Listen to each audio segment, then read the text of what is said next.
Welcome back to Horrible. This week, we're taking the search for the intro on the go.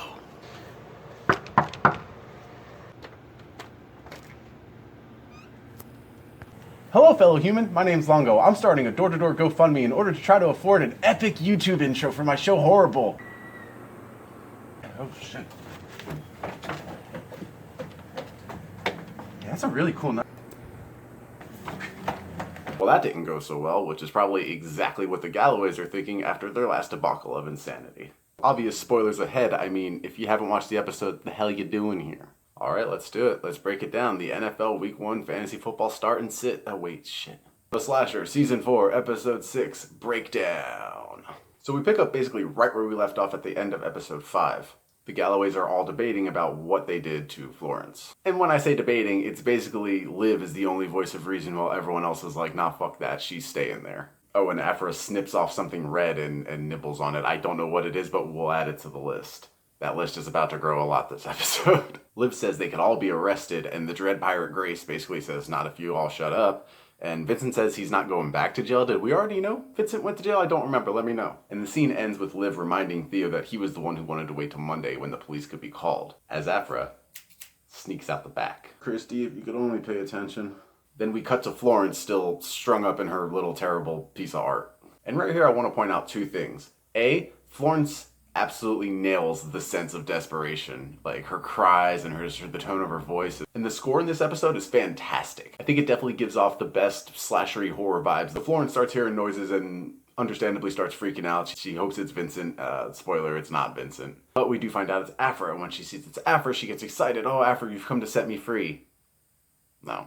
So Afra walks up with the scissors and starts just kind of like snipping some of her hair and then messing with the art thing a little bit. This is where Florence's desperation really comes through, because she starts basically begging her, no, by my hands, cut my hands. And then she's like, do you want one of these? I can make you one? Florence, no one wants your shitty art. So then Afra starts cutting her scarf or whatever piece of bougie clothing she has on. And Afra has this like sadistic smile on as she does it. And Florence loses patience and is about to call Afra a cunt, but mid-word, Afra grabs her fucking tongue with pliers. Her face goes fucking full psycho as she just leans closer to her and goes, you killed Daddy.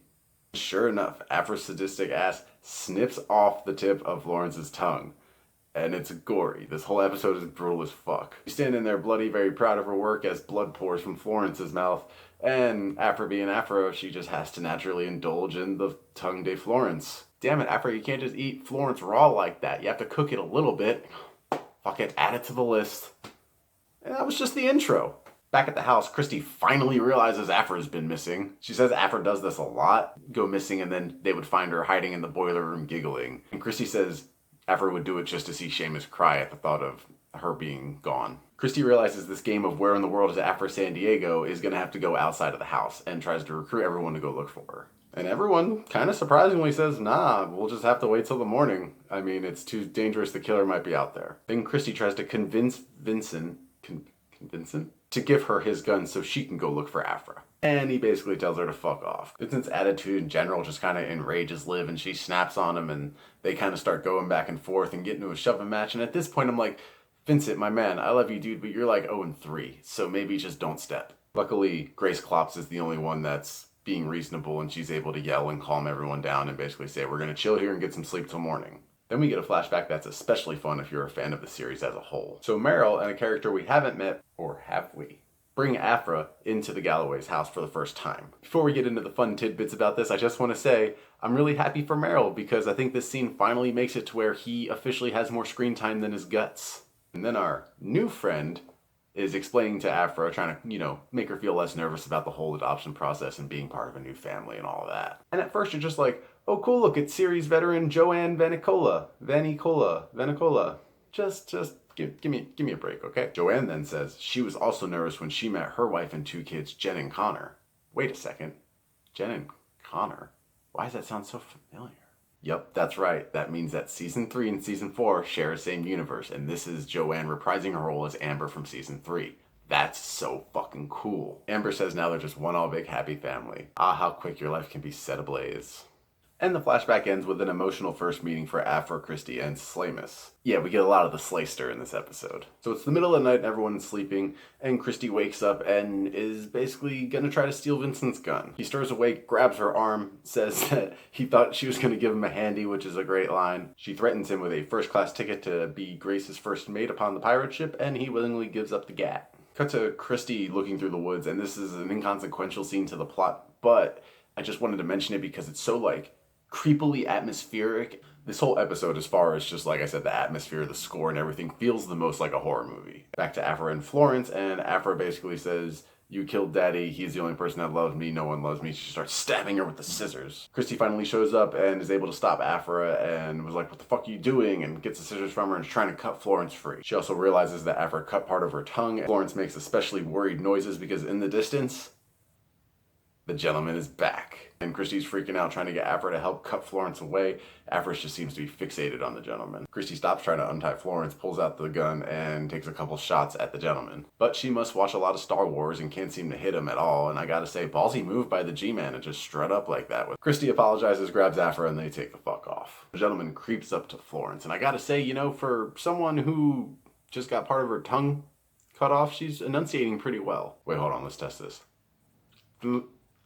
Don't kill me. Alright, fair enough. Afra stops her and Christy and says that she wants to watch. And for some reason, Christy allows this to happen. The gentleman pulls out a knife and slowly goes towards the back of Florence. Surprisingly, the gentleman cuts her hands free. Maybe he is gentle after all. Florence is pleasantly surprised by this. She worms herself out of the piece of art. The gentleman has vanished and she starts slowly walking away, saying that she did it, she's free, and she won. But as they say, you should never celebrate before you get into the end zone. And the gentleman comes in with a hit stick like Bobby Boucher, drives her all the way back, and pierces her through the prongs of the piece of art.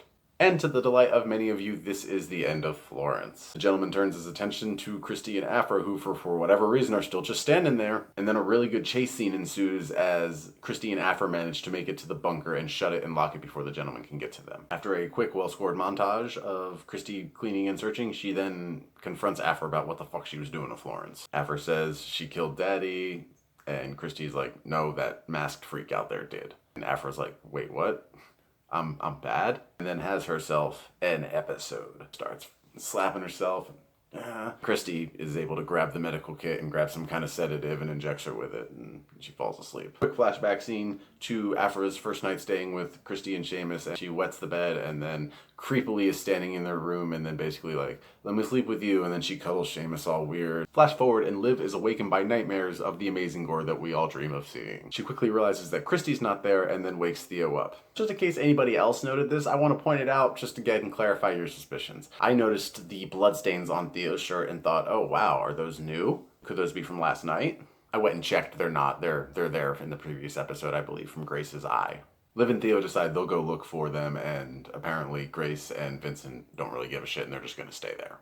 Back to the bunker we go as Christy wakes up and kind of just starts going through Afra's phone. Uses her passed out finger to unlock it, and it's mostly just very cute pictures of her and Seamus, and Christy's getting all emotional and teary. Then it's a really sweet video of them cooking, and then we get a flashback to Afra in the kitchen. She's like eating up salt, and I think it's salt, and I'm just gonna add it to the list because I gotta. Afra's also apparently cooking something. Slamus and Christy come down to see what it is. It's Patches, her pet squirrel. You can have pet squirrels like that? The fuck? They had apparently buried this pet squirrel, and no, this is not a pet cemetery situation. The squirrel's still dead. Afra says that raccoons were eating it, and she wanted to cook it so she can use the bones and paint them gold. Christy's face rightfully displays unease, while Seamus is basically like, "Oh, cool, so it's like an art project, haha," and just goes, "Tag, you're it," and then runs away. Yo, man. Just because Florence is fucked up in the head doesn't mean everybody is. The flashback ends, and Christy is still looking through the pictures. There's some of Florence, and Afra was kind of annoyingly taking pictures of her, and then she sees Afra's been taking pictures of more than just that. Cut to Theo and Liv finding Florence's corpse hung up on her art. I think it's a really good scene, except for the fact that, hey, Theo, you really don't have a right to be that upset because you did this, man. And he does a good job teetering this line of like emotionally distraught and yet manically just okay with everything. Him and Liv attempt to remove the corpse of Florence from the prongs. Quick fun fact that makes this somehow actually adorable. In real life, the actors that play Theo and Liv are married. Then after Theo hysterically explains to us the symbolism behind Florence's death, we cut back to the bunker. Christy, still looking through Afra's phone, finds a video of her, bunch of makeup on, she's smoking. She says mommy and daddy don't suspect shit as long as she shaves her legs, and then you can come and fuck me, like a hip-hop video, and then she tries to rap. She has like no bars. So this video is addressed to some guy named Yorgi, apparently her boyfriend or something like that. It says that she's gonna steal a bunch of shit from them. As the video ends in real life, Afra wakes up and is like, bitch, get off my phone. Flashback to Christy and Seamus discussing being parents and the whole adoption thing in Afra. Christy's basically like, yo, something's wrong with this girl, we need to send her back. And Seamus is just as he ends up being like, no, for parenting is not going to be added to the list of things I am a failure at, which is just typical character motivation for Seamus. He also says that he loves her to death and he is not going to dissolve her out of his life. Is that a foreshadowing Spencer joke? And Afra was listening right outside the door this whole time. Flash forward and Christy is starting to question Afra. Who the hell are you? You're not our daughter. Like, what is really going on? Afra finally fesses up, but her name really is Afra and she is from Moldova. Basically the only thing she's lying about is her age and that she's not a kid. Christy has a funny meta line about Afra being a good actor and if she needed money she should just do that. So this tidbit is important. I'm going to get back to it at the end of the episode. Afra says that video is old before I knew what a good man Seamus was. He's the only man that ever loved me and I'm the only woman he ever loved. Christy at this point is like, anything is possible, so what the fuck happened? Did you, you know? Afra then drops the bomb on her that, yeah, Seamus was gay. And it doesn't take very long for Christy to accept this as it all kind of just makes sense to her. Afra starts fucking with her and kind of jump scares her. Christy ain't having that shit and pulls the fucking gun out at her. And cut to the rest of the family putting Florence's body in with the rest of them in the corpse cooler. But they all realize in all the madness they haven't gone to grab Spencer's body yet, and I'm so glad they finally addressed this. Liv and Grace decide they'll go grab the body, and Vincent and Theo just have some conversation. Theo basically is like, I was so sure she was the killer, I thought it was going to be safe talking about Florence. Quick scene of Liv and Grace realizing that Spencer's body is not there, and then we cut back to the bunker. Standoff is intense, and after a quick back and forth, Afra basically just charges Christy and takes her down. It's an intense and gratifyingly grotesque scene as Afra is just ripping Christy up, just biting her face, and just taking chunks of flesh, and then she pulls the Grace, as I kind of alluded to, then bites off some of Christy's fingers. Back to the rest of the family in the living room, and Vincent's basically like, so what, it's gotta be Christy or Afra is our killer?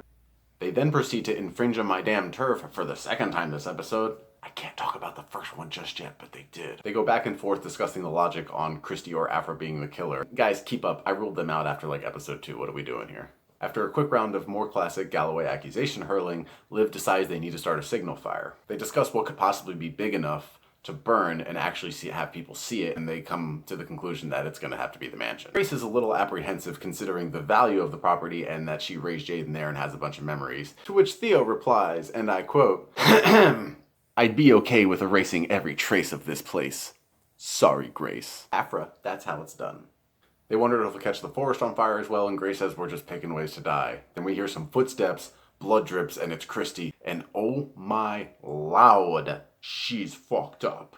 These practical effects are nightmare fuel, and they are on full display throughout this entire gut-wrenching scene. They asked her what happened. She tells them that Afra did this, but also tells them that she is not the killer. Grace, with her nursing background, determines that her nerve has been bitten through and that her artery has been nicked. Jesus Christ, Afra, what the fuck? Christy nudges the gun on her lap and starts pleading them to just kill her. And Grace is telling her, no, shh, just calm down, calm down. Theo starts getting worked up and is like, no, we need to get her meds, we need to do something. The tension is like really building. Christy and Grace just have this eye-to-eye moment and she's just like, kill me. And then she starts yelling, kill me, kill me. Grace fucking grabs the gun, pulls it, and she fucking does it. Boom, to the head. Christy fucking plops to the ground, put out of her misery. Theo then flips and is like, fuck this fucking place, just burn it to the fucking ground, let's go to the boat. Vincent and Liv frantically follow Theo to the shore as Grace just sits there kind of just reflecting on what the fuck just happened. Cut to the shore as Theo's trying to drag the boat to the water. Liv and Vincent come up and stop him, saying it's not safe, Liv didn't get to fix it right. In order to prevent Theo from leaving in a dangerous situation, Vincent grabs the oar and jams it through the repaired hull of the boat. The scene ends with Vincent angrily walking away and Liv trying to calm Theo down. Then we check in on Afra as she's walking through the woods by herself covered in blood. And you want to talk about one of my favorite scenes of the season? So it starts with Afra with this deranged look on her face as she says, no more daddy, no one to love Afra, and then we get a flashback. Afra packing her stuff and Seamus and Christy coming in going, what's wrong? Afra's basically like, you guys don't want me here, it's better if I leave. Seamus is like, nah, you're gonna stay and I'm never gonna abandon you, and then they hug. Cut back to Afra holding a mushroom. She's just like, Magic. And then she eats it. Add it to the list.